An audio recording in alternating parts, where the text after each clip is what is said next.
नमस्कार, मैं मनीष आपके बीच आज फिर से हूं और आज मैं होम मिनिस्ट्री यानी कि भारत के गृह मंत्रालय के संबंध में बात करने आया हूं। देखिए, पिछले एक सप्ताह से भारत का गृह मंत्रालय सबसे ज़्यादा सुर्खियों में है, जिसके कंधों पे यह जिम्मेवारी है कि भारत की पूरी व्यवस्था यानी कि सिर्फ कानूनी व्यवस्था नहीं, यानी कि गृह मंत्रालय के कंधों पे भारत की समुचित व्यवस्था उनके हाथों में होती है। उनकी जिम्मेवारी होती है कि वह एक बेहतर राष्ट्र को बेहतर रूप से चला सके। लेकिन कुछ मजबूरियां हैं शायद राजनीतिक, जिसके कारण भारत का संविधान यह कदम उठाने में अपने आप को असक्षम महसूस करता है कि आपराधिक प्रवृत्ति के लोगों को भी अपने सदन में रख लेता है। भारत की कानूनी व्यवस्था किसी से छिपी हुई नहीं है और कोई साबित किसी को मुजरिम कर दे, इतनी संविधान में ताकत नहीं है। संविधान की जो व्यवस्था है उसमें इस देश में आज तक किसी को न्याय मिला हो, इसकी सुगबुगाहट भी मुझे कहीं नज़र नहीं आती है। भले ही 20-25 साल 50 साल होते होते लोग केस से थक जाते हैं और बाद में सामाजिक रूप से समझौता करते हैं या कई पीढ़ियां लड़ती रहती हैं, समाधान कुछ मिलता नहीं है। खैर, यूपी में जिस प्रकार से एक स्टोरी शुरू हुई है, एक कहानी शुरू हुई है कानून का, जो कानून भारत के प्रत्येक व्यक्ति पे लागू होता, कहा जाता है ऐसा। मैं नहीं मानता हूं कि भारत के प्रत्येक व्यक्ति के लिए कानून समान है, जिसका परिचय आज पूरा बिहार, भारत, पूरी दुनिया देख रहा है कि किस प्रकार से भारत के गृह राज्य मंत्री के पुत्र पे जब आपराधिक रिकॉर्ड साबित होता है, उन पे आरोप है, एफआईआर में नाम दर्ज है, फिर भी वो गिरफ्तार नहीं होते हैं। आप समझ के देखिए कि भारत के प्रधानमंत्री जिनका 56 इंच का सीना कहा जाता है, जनसेवक कहे जाते हैं, चौकीदार कहे जाते हैं, मेहुल चौकसी एवं बहुत सारे कहानियों के साथ कितने लोग भारत छोड़ करके चले गए चौकीदार के रहते हुए, यह पूरी दुनिया जान रही है।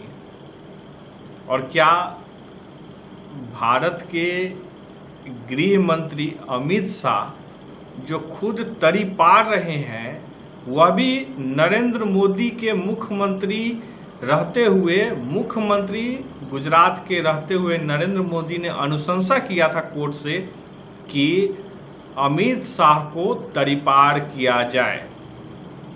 शायद कोई नहीं भूला होगा कि नरेंद्र मोदी के सहमति से, उनके अनुशंसा से अमित शाह को तरी पार किया गया था, जिसकी अनुशंसा पे आज वो भारत के गृह मंत्री हैं। चलिए, गृह मंत्री के टीम को, या कहें कि नरेंद्र मोदी की जो गृह मंत्रालय की टीम है, उस पे एक नज़र डालते हैं। सबको विदित है कि अमित शाह तरी पार रहे हैं और उनकी कानूनी व्यवस्था सोच कुछ है नहीं, इसलिए कि कानून का जितना बड़ा मजाक खुद अमित शाह ने पूरे जीवन में किया है, कानून के साथ खिलवाड़, उतना शायद कोई नहीं किया होगा। लेकिन उनके नरेंद्र मोदी की टीम में अमित शाह, और अमित शाह की टीम में दो ऐसे गृह राज्य मंत्री हैं जो हम बिल्कुल आपराधिक प्रवृत्ति के हैं, आपराधिक छवि के हैं और उनके क्षेत्र के लोग बेहतर जानते हैं। पहले हम आज बात कर लेते हैं जो वर्तमान परिस्थिति में जिनके खिलाफ आवाज़ें बुलंद हो रही हैं, भारत के गृह राज्य मंत्री अजय कुमार मिश्रा का, जो कि क्या बयान दिए थे वह पहले सुन लीजिए आप। अगर हम उतर भी जाते तो भागते हुए रास्ता नहीं मिलता। अगर मैं वहां उतर जाता तो उनको भागने का रास्ता नहीं मिलता। पीठ पीछे काम करने वाले लोग, ऐसे 10-15 लोग यहाँ पर शोर मचाते हैं, तो यहाँ पूरे देश में फैल जाना चाहिए था आंदोलन। अगर कृषि कानून खराब होते क्यों नहीं फैला? 10-11 महीने हो गए। मैं ऐसे लोगों को कहना चाहता हूं कि सुधर जाओ, नहीं तो सामना करो आके, हम आपको सुधार देंगे। 2 मिनट लगेगा केवल। मैं केवल मंत्री नहीं हूं, ये सांसद विधायक नहीं हूं। जो विधायक व सांसद बनने से पहले मेरे विषय में जानते होंगे, उनको ये भी मालूम होगा कि मैं किसी चुनौती से भागता नहीं हूं। और जिस दिन मैंने उस चुनौती को स्वीकार करके काम कर लिया, तो उस दिन पलिया नहीं, लखीमपुर तक छोड़ना पड़ जाएगा, ये याद रखना। आपने अभी अजय कुमार मिश्रा का आवाज़ सुना, उनका जो स्टेटमेंट है आपने सुना, उन्होंने क्या कहा वह आपने सुना। आप समझ सकते हैं कि भारत के प्रधानमंत्री नरेंद्र मोदी की टीम के गृह मंत्री अमित शाह की टीम जो है वह उनके व्यक्तित्व से मैच खाते हुए लोगों की पूरी टीम है। तो पहला आपने यह सुना, उत्तर प्रदेश से आते हैं, उनके ऊपर, उनके बच्चे के ऊपर क्या कहानी है वो पूरी दुनिया जान रही है आज के समय में। मुझे बताने की जरूरत नहीं है, मैं सिर्फ गृह मंत्रालय की समीक्षा कर रहा हूँ कि गृह मंत्रालय ऐसे लोगों के हाथों में है जो काट मार, हत्या, बलात्कार ऐसे चीज़ों में ही विश्वास रखते हैं और उनके ऊपर ऐसी ऐसी धाराएं, हत्या, जमीन कब्जाने की बातें रहती रही हैं। मैं एक वीडियो और दिखाता हूँ। देखिए, कोई भी बयान इतनी आसानी से नहीं बदल सकता है जब तक कि आपके अंदर से वो बात नहीं आती होगी, जब कुंठा होती है। और इसी वजह से देखिए कि कद कैसे बढ़ता है। हाजीपुर के पूर्व विधायक नित्यानंद राय रहे हैं, जो कि आज गृह राज्य मंत्री हैं, और अजय कुमार मिश्रा का रिकॉर्ड इनके सामने बौना है। फिर भी क्योंकि अमित शाह की कैटेगरी के लोग हैं, इसलिए उनको भी जगह मिली है। नित्यानंद राय की कहानी अजय कुमार मिश्रा से कहीं बड़ी है, इसीलिए अमित शाह के गृह मंत्री बनते ही गृह राज्य मंत्री के रूप में नित्यानंद राय को बैठाया गया। सुन लीजिए, गृह राज्य मंत्री नित्यानंद राय ने 2017 में अपने प्रदेश अध्यक्ष रहते हुए क्या कहा था, आप सुन लीजिए। मां, खुद प्रधानमंत्री जी की शब्दों को मैं कोट कर रहा हूं, जिनकी मां खिलाने के लिए जब बचपन में नरेंद्र मोदी जी को बैठाती थी, भोजन जब परोसती थी, तो उस धुएं में न बेटे को मां दिखाई देता था, न मां को बेटा दिखाई देते थे।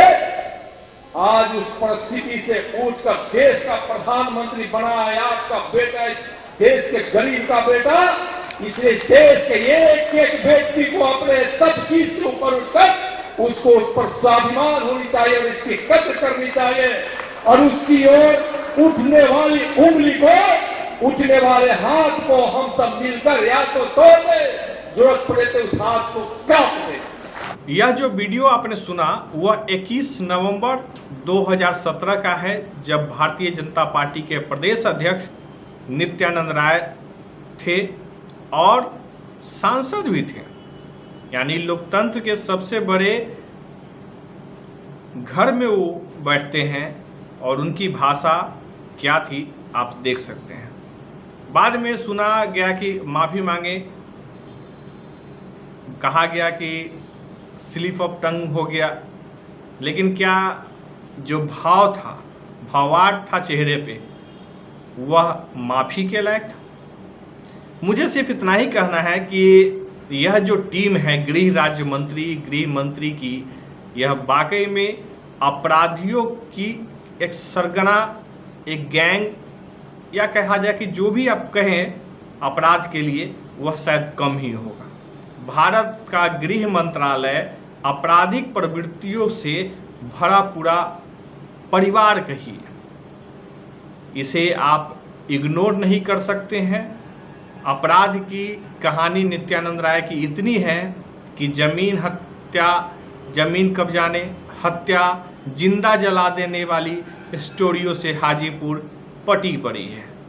आप जितना भी जाएंगे अंदर उतनी कहानियाँ निकलेगी और सत्य ही निकलेगी, लेकिन हिम्मत कौन करे। आपने अजय मिश्रा को सुना कि कैसे कहते हैं कि हमारे पुराने रिकॉर्ड से जो लोग जानते हैं मुझे, वह गलती नहीं करेंगे। तो वो न भूले कि मैं सांसद और विधायक हूँ, मेरा पुराना इतिहास उलट कर देख ले। वही कमोबेश स्थिति, या कमोबेश नहीं कहा जाए, अजय मिश्रा 12-14 हैं तो नित्यानंद राय 20 हैं, या कहा जाए कि 18-19 होंगे तो अमित शाह 20 हैं। यही स्टोरी है, यही कहानी है। भारत की गृह मंत्रालय अपराधी प्रवृत्ति के वह भी ऐसे लोगों के हाथ में है जो मानवता को मानवता नहीं समझते हैं। जिंदा जलाना, काट देना, मार काट करना, यह उनकी प्रवृत्ति में आता है। आपको याद ही होगा कि गोधरा कांड के कारण ही अमित शाह को, क्योंकि नरेंद्र मोदी की कुर्सी जा रही थी, लाल कृष्ण आडवाणी जी ने अपने शर्तों पे, अपने विश्वास पे, अपने जीवन के कैरियर की बलि चढ़ा करके नरेंद्र मोदी की पैरवी अटल बिहारी वाजपेयी से की थी, जिसका परिणाम यह हुआ कि नरेंद्र मोदी को बचाने के लिए अमित शाह की बलि दी गई, क्योंकि अमित शाह गृह मंत्रालय वहां संभालते थे। आप समझ लीजिए कि सारे ये 3 लोगों के नाम जो है, अमित शाह, नित्यानंद राय और अजय मिश्रा, तीनों का तीनों कैटेगरी एक ही है। चौथे गृह राज्य मंत्री के रूप में जो है, अब उनकी स्टोरी कभी आएगी तो शायद सामने आए। लोग अभी उनके पीछे पड़े नहीं हैं। लोग पढ़ना क्या है, अजय मिश्रा ने खुद बयान दिया और उसके बाद जो कांड हुआ वो सब ने देखा। नित्यानंद राय की कहानी शायद भारत अभी नहीं जानती है। बहुत दुख होता है कि नित्यानंद राय सीआरपीएफ और बहुत सारे सैन्य बलों के साथ बहुत सारे जगहों पे जाकर के बड़े बड़े प्रेस रिलीज निकालते हैं, देश के झंडे को सैल्यूट करते हैं। यह दुख होता है देखकर कि ऐसे लोग जो कि हाजीपुर के अंदर ज़मीन कब्जा करने, गोली मार देना, मरवा देना, जिंदा जला देने वाली प्रवृत्तियों में शामिल रहना, चोरी करना, ऐसी प्रवृत्तियों से वह आदमी आज यहाँ तक पहुँचा है। बहुत सारे लोग हैं जिनकी स्टोरी राजनीतिक में सांसद बनने हैं, लेकिन वो सारे के सारे लोग क्रिमिनल रहे हैं। बहुत सारे एपिसोड आजकल कई चैनलों पे चल भी रहा है, आप देख सकते हैं कि किस प्रकार से लोगों की स्टोरी आ रही है।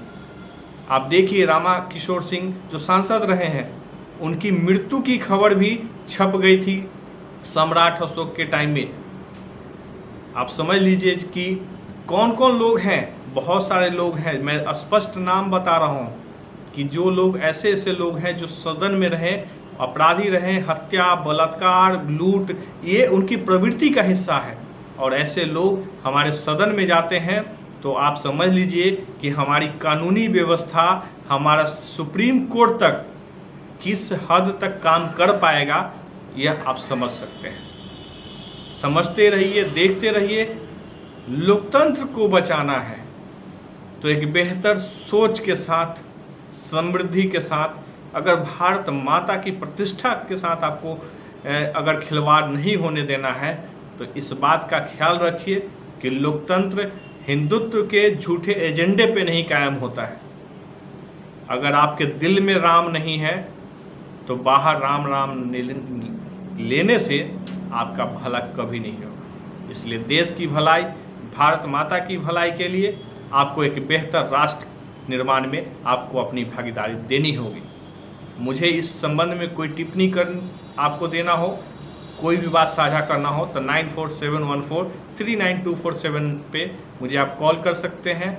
व्हाट्सएप के माध्यम से ज़्यादा कोशिश करिए कि अपने संवाद को करिए, एवं ahannews@gmail.com पे आप मुझे ईमेल भी कर सकते हैं। बहुत बहुत शुक्रिया, बहुत बहुत धन्यवाद।